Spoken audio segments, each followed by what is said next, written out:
Welcome into the Lantern Sports post-game show. I'm your host, Gabe Burggraf, joined by sports editors Jacob Benge and Stephen Kishpaugh. We're here in Ohio Stadium following Ohio State's 54-10 victory over the Iowa Hawkeyes. Stephen, a lot of defense early on in this game. What did you see from the press box? Well, what I saw from the press box is Tanner McAllister pick off Spencer Petras on the first play of the game, and really that kind of set the tone for how Iowa was going to perform against this Ohio State defense for the rest of the day. McAllister ended up with 2 interceptions. Tommy Eichenberg an interception, pick 6 himself. 3 different players got at least 1 sack.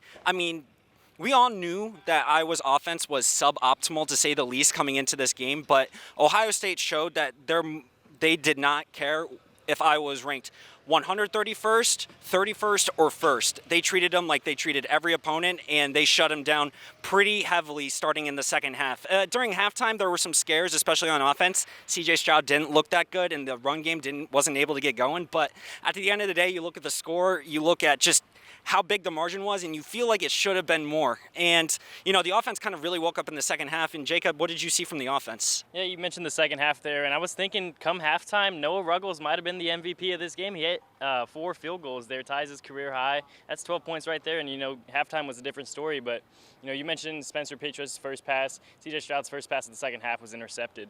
But that's not the way his second half went. He still finished with 4 touchdowns, over 250 passing yards, and honestly, that's a good day at the yard, honestly.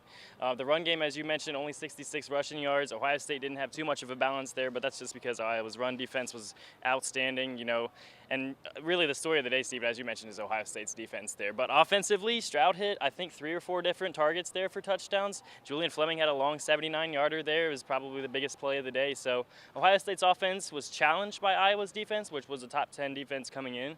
But, it still put up 54 points, and that's going to be tough for anybody to beat.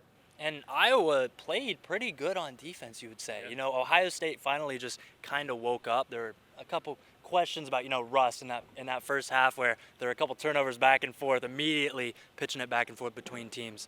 But really, for Ohio State, they get out of here with a kind of revenge win from 2017 when they got absolutely obliterated on the road at Iowa. So really for them, it's just getting out here, getting the reps in before they have to take that visit next week in State College. They have to take on Penn State, which is going to be a tough matchup, even though they did lose to the Michigan Wolverines. And, it is what it is. Ohio State just has to control their own destiny. They'll have the chance to do that at noon on Fox Saturday in State College. For the Lantern, for myself, Jacob Benge, and Stephen Kishpaugh, this has been the Lantern Sports post-game show. Thank you, and take care.